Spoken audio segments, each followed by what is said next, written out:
Bismillahirrahmanirrahim. Assalamualaikum warahmatullahi wabarakatuh.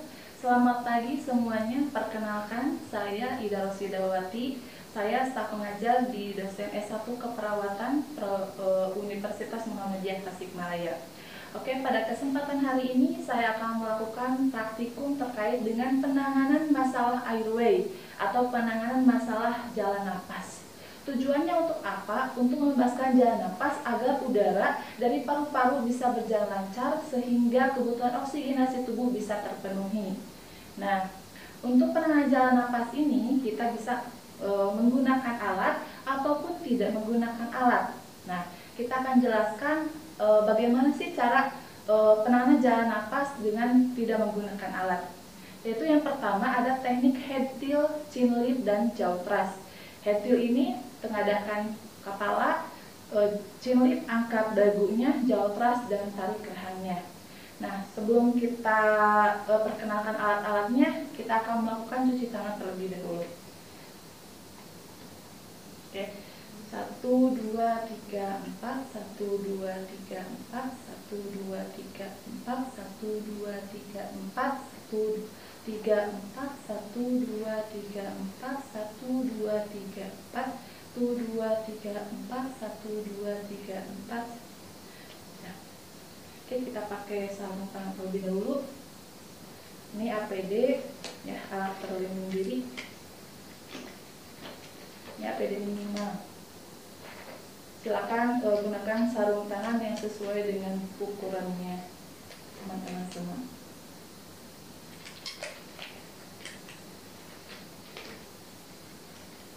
Nah, dalam penanganan jalan napas ini, kita harus melakukan pengkajian terlebih dahulu. Nah, untuk praktikum terkait dengan pengkajian sudah dibahas sebelumnya. Misalnya kita akan memperkenalkan alatnya terlebih dahulu. Yang pertama, ketika kita mendengar suara snoring, itu kan pangkal lidah jatuh ke belakang, biasanya pada pasien tidak sadar, maka alat yang digunakan yaitu pertama kita bisa menggunakan namanya OPA, oropharyngeal airway. Ini ya. Ini oropharyngeal airway, ini berbeda ukurannya, jadi nanti ketika mau dipasang kita harus ukur terlebih dahulu ya. Jadi antara satu orang dengan yang lain akan berbeda. Ini diberikan pada pasien yang tidak sadarkan diri dan tidak ada refleks muntah. Ketika pasien sadar atau pasien tidak sadar tapi ada refleks muntah, kita bisa menggunakan namanya NPA, nasopharyngeal airway. Ini yang dimasukkan ke hidung pasien. Selanjutnya, untuk biar lebih paten lagi, apalagi ketika BCS-nya mulai menurun, itu wajib dilakukan pemasangan ETT, endotracheal tube. Nah, ini alatnya. Dan ini perlengkapannya adalah rhinoskop, ada jeli, ya. Selanjutnya adalah bivak mask. Nah, itu ketika terdengar suara snoring. Nah, teknik manualnya dengan head tilt, chin lift, atau jaw thrust pada pasien yang mengalami fraktur servikal. Kalau dengan alatnya tadi bisa dengan OPA, NPA, atau ETT. Nah, selanjutnya kita ketika mendengarkan terdengar suara gargling, maka kita bisa melakukan namanya kita pincer sweep. Tapi sebelum pincer sweep kita akan melakukan namanya cross pincer sweep. Tapi ketika tidak bisa dengan itu, ketika ada alatnya kita bisa menggunakan namanya suction. Nanti kita jelaskan pada sesi praktikumnya. Di sini ada pasien dan ceritakan pasien tersebut ini terdengar suara napas tambahan, yaitu mengalami sumbatan jalan napas parsial, sumbatan jalan napas parsial, dan terdengar suara tambahnya itu adalah gargling. Gargling itu seperti ada gemericik air, itu berarti sumbatannya berupa cairan, bisa dahak, bisa muntahan ya. Nah, kita dengan tanpa alat yang ini kita bisa melakukan pengecekan terlebih dahulu dengan cara menggunakan jari kita dan sedikit nanti dengan asap ya. Namanya pertama itu cross pincer. Jadi cross pincer itu antara ibu jari dengan telunjuknya disilangkan itu untuk membuka mulut dan dilihat ada sumbatan atau tidak. Tadi kan ada suara napas gaggling, di sini ada cairan atau darah atau muntahan. Nah, kita bisa melakukan tekniknya finger sweep. Jadi dari samping ini kita masukkan telunjuk kita dan sambil menyapu bagian dalamnya. Ya, jadi si darah atau sekret atau muntahan bisa tersapu dengan finger sweep ini. Oke. Selanjutnya tiba-tiba pasiennya terdengar suara snoring. Berarti suara snoring itu pangkal lidahnya jatuh ke belakang. Nah, tindakan manual yang bisa kita lakukan adalah pertama head tilt. Head tilt itu tengadahkan dahinya. Jadi dahinya ini kita menggunakan telapak tangan ditekan biar si dahinya ke belakang gitu ya, tengadah. Selanjutnya ada chin lift, angkat dagu. Bisa menggunakan telunjuk dan jari tengah untuk mengangkat dagunya, atau telunjuk dan ibu jari seperti ini, diangkat dagunya ke atas. Ini chin lift. Satu lagi kita menggunakan teknik jaw thrust. Jaw thrust ini dilakukan pada pasien yang mengalami cedera leher. Jadi tangan ininya, telunjuknya di ujung tulang dagu ini, kemudian ditarik ke atas si rahangnya. Ini jaw thrust. Jadi jangan sampai si lehernya itu gerak-gerak, apalagi sampai tengadah hiperekstensi lehernya. Pada pasien fracture cervical, lehernya harus tetap datar. Jadi kita menggunakan teknik jaw thrust. Nih, ditarik ininya ya, jadi ini tarik ke atas rahangnya. Oke. Tapi teknik manual ini tidak bisa atau tidak bisa mempatenkan jalan napasnya. Jadi kita perlu menggunakan alat. Ketika sudah tiba di rumah sakit atau sudah ada alatnya, kita bisa menggunakan alat. Ketika terdengar suara snoring, pasiennya tidak sadarkan diri. Nah, kita bisa menggunakan ini alatnya, tadi sudah dijelaskan, itu OPA, oropharyngeal airway. Nah, sebelum kita pasangkan ke pasien, kita ukur terlebih dahulu OPA ini. Ya. Bagaimana cara mengukurnya? Kita ukur dari ujung mulut ke ujung telinga. Nah, harus pas ya, ini kekecilan. Kalau kekecilan takutnya ketelan, kalau kebesaran ya bagus juga. Jadi kita cari yang pas. Oke, kita coba yang ini. Kita ukur lagi. Nah, ini pas ya, dari ujung mulut ke ujung telinga. Nah, bagaimana cara pemasangannya? Pertama, kita tetap lakukan namanya cross finger.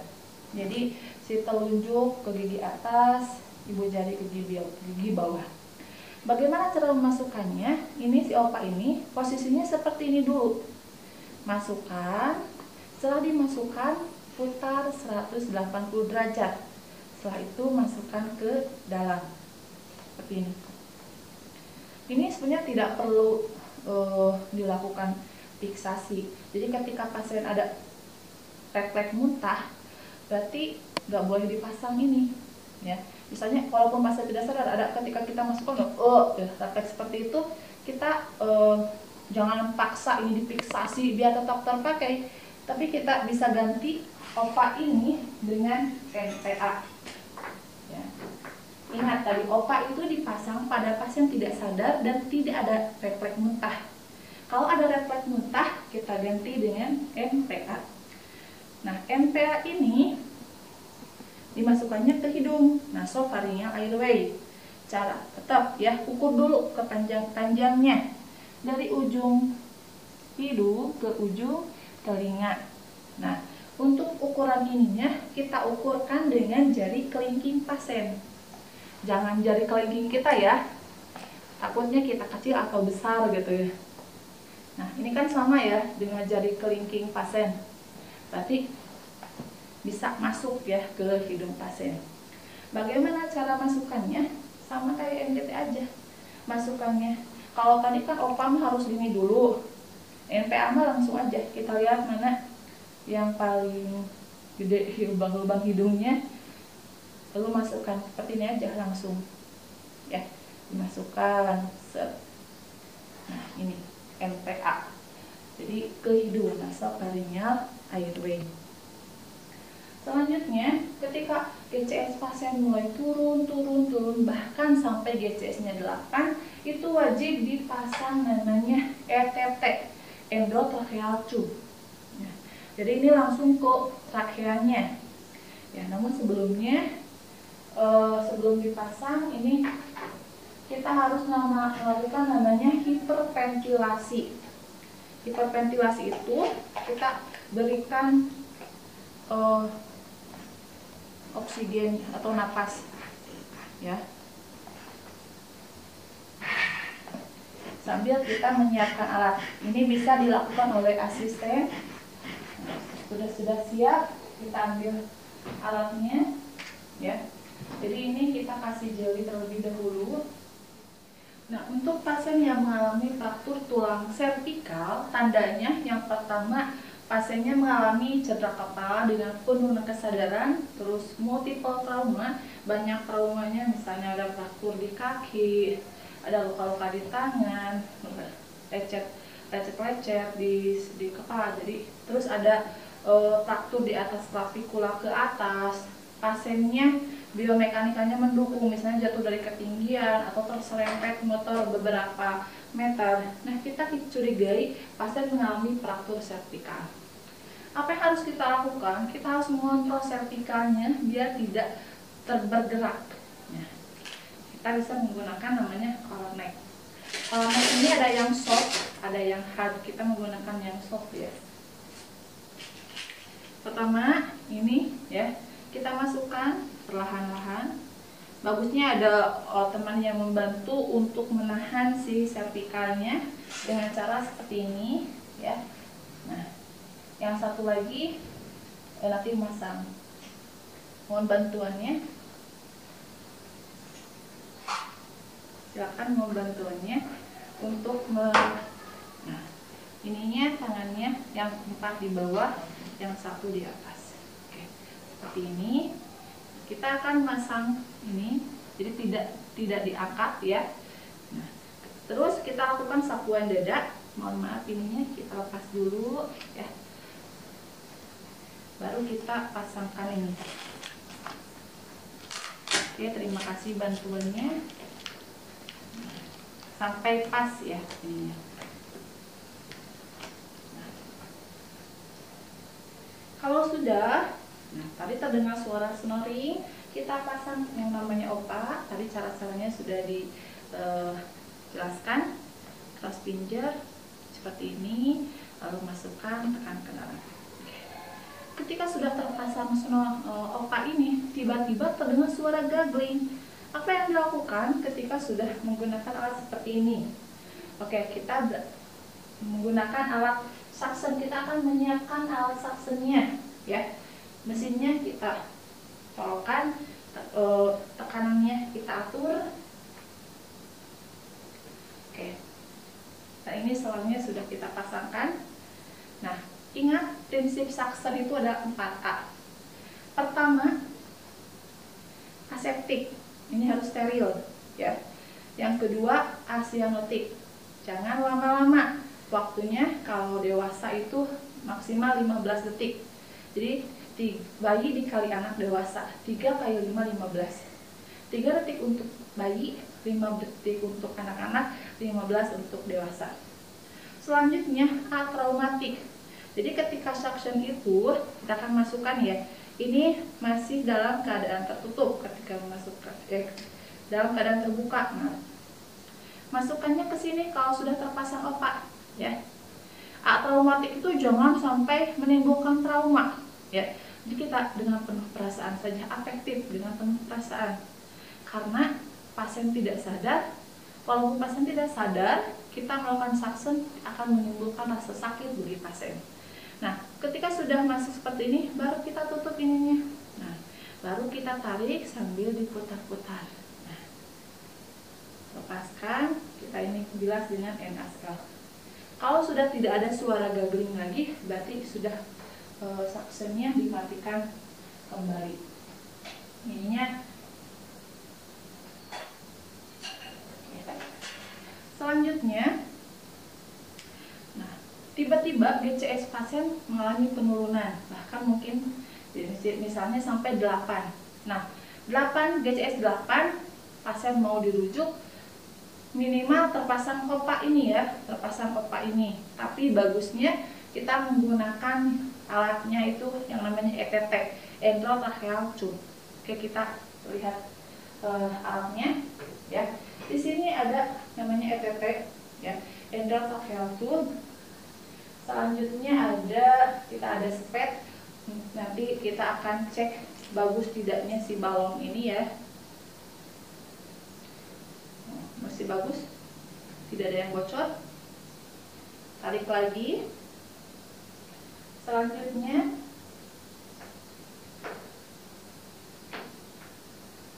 ada jeli untuk melumasi ya, melumasi alat ini. Terus ada ini laringoskop untuk membantu nanti mencari si pakaiannya. Dan juga ada bag pump mask ya. Kemudian kita cari stetoskop nanti untuk mendengarkan apakah udaranya masuk ke paru-paru atau malah ke lambung ya.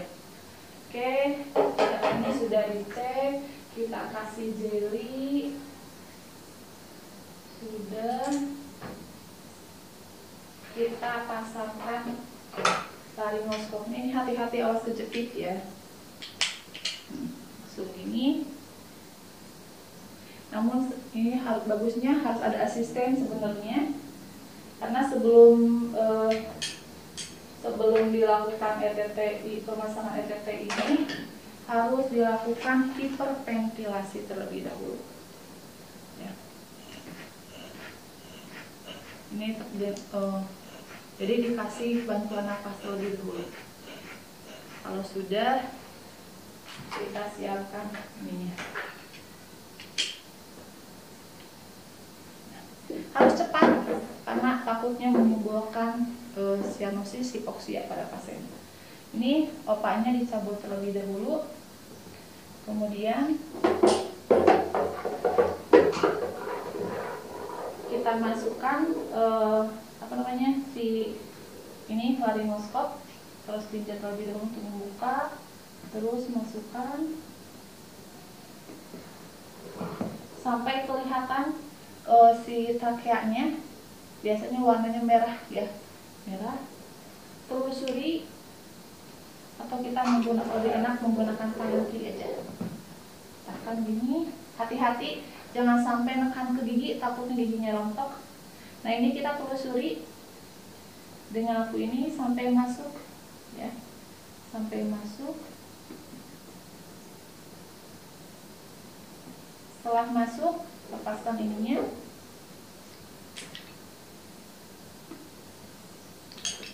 Kita akan kembungkan si balon di dalamnya. Kita kasih udara dengan spet. Setelah itu tarik sedikit. Nah, kita akan mengecek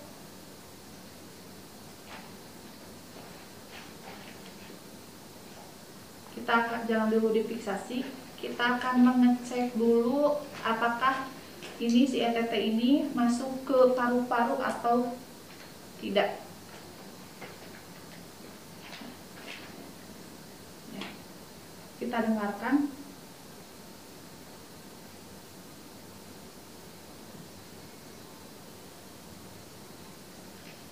Ininya sambil dipencet. Ternyata ada di kedua lapang parunya ya, bunyi udaranya yang kita masukkan, berarti ini sudah terpasang. Nah, setelah itu kita akan melakukan fiksasi. Jadi bola ini difiksasi ya, difiksasi dengan plester. Sudah difiksasi, bisa terus dikasih ini bag pump mask, atau kita bisa sambungkan dengan si oksigen. Mohon maaf, ini phantomnya gak bisa masuk alat ETT-nya ya.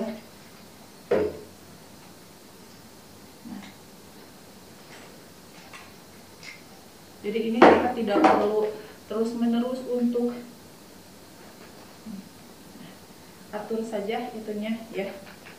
Jadi ini kita, atau kita kalau dalam perjalanan merujuk bisa hanya nih dengan hitungan 1, 2, 3, 4, 5 biji, 1, 2, 3, 4, 5 biji, sampai mungkin nyampe rumah sakit, dihubungkan dengan ventilator, kita setting bantuan napasnya sesuai dengan keadaan pasien. Nah, kalau misalnya bagaimana sih cara membukanya?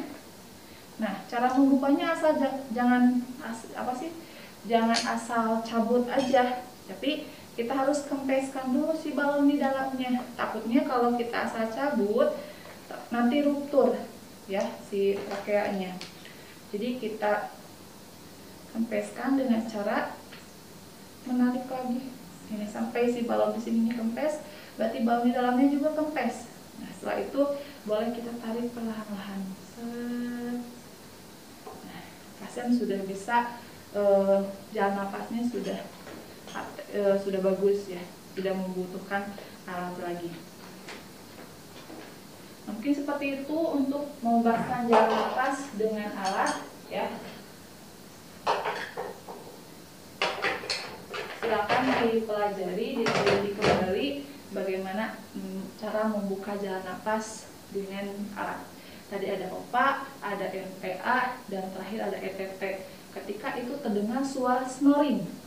Tapi ketika terdengar suara gambling, kita ulangi kembali, kita lakukan namanya suctioning, penghisapan.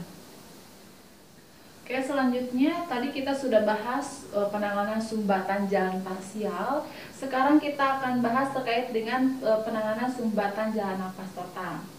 Nah, sumbatan jalan nafas total ini kita menemukan pasiennya sedang memegang lehernya seperti orang yang tercekik. Nah, dan tanpa mengeluarkan suara, ya. Ibu kenapa dia hanya memegang lehernya seperti yang tercekik? Oke. Berarti ini menandakan ada sumbatan jalan nafas total. Apa yang harus kita lakukan? Ibu bisa batuk? Tidak. Nah, selanjutnya kita akan melakukan teknik back bow terlebih dahulu. Ya, back bow ini tangan penolong masuk ke sini, ya. Nah, terus kakinya sudah dibuka, kaki penolong masuk ke tengah-tengah. Takutnya nanti kalau pingsan masih bisa tertahan. Ini kita akan tepuk di antara dua belikat di punggungnya 5 kali. 1, 2, 3, 4, 5. Ternyata masih belum keluar, maka teknik selanjutnya kita lakukan namanya abdominal thrust atau Heimlich maneuver. Sama kakinya dibuka juga, kaki pasiennya masih memegang leher, dan ini pasien membungkuk ya. Tangan penolong sini ya. Nah, Heimlich maneuver ini kita meletakkan tulang ibu jari di antara pusar dan tengah-tengah pusar dengan proses sifoides. Nah, seperti ini. Tangan yang satu lagi seperti ini. Kita tekan ke dalam, lalu hentakan dengan cepat ke atas 5 kali. 2, 3, 4, 5 sampai si sumbatannya keluar. Itu kalau pasiennya sadar. Nah, bagaimana kalau kita yang tersedak kita sendiri? Kita lakukan aja sendiri ke badan kita ya. Yang jempol ini tekan di antara pusar dan ujung tulang dada ini, tekan ke dalam, hentakan ke atas 5 kali. Kalau masih tetap tidak bisa, kita bisa menekankan ini ke meja, ujung meja ya, ujung meja, sudut meja ya, itu untuk ketika penanganan sendiri. Tapi ketika tiba-tiba pasien tidak sadar, jatuh pingsan, maka kita lakukan namanya chest thrust.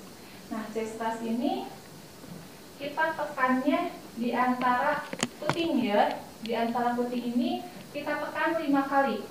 1, 2, 3, 4, 5. Nah, kalau pasien tidak sadar, terus kita cek nadi dan nafasnya tidak ada, lanjutkan dengan RJP, resusitasi jantung paru. Oke, kita akan coba ke bayinya bayi. Apa yang kita lakukan? Pertama kita lakukan back blow sama ya. Di antara dua belikat kita tepuk 1, 2, 3, 4, 5. Kepalanya lebih rendah. Selanjutnya dicek ternyata masih belum keluar, kita balikan, hati-hati ya. Ini harus tetap dipegang ininya. Kita lakukan chest thrust. Di antara tadi keluar puting, ini bisa pakai 2 jari. 1, 2, 3, 4. Cek lagi. Kalau masih belum, tadi back bow lagi, chest thrust lagi sampai keluar. Ya, ketika bayi tidak sadar, kita cek nadi napasnya tidak ada, lanjutkan dengan RJP. Oke, mungkin seperti itu praktikum terkait dengan penanganan airway, masalah jalan napas, baik itu sumbatan parsial maupun sumbatan total. Mudah-mudahan bisa dipahami dan silakan untuk belajar lagi terkait dengan materi penanganan masalah jalan napas. Sekian, terima kasih. Assalamualaikum warahmatullahi wabarakatuh.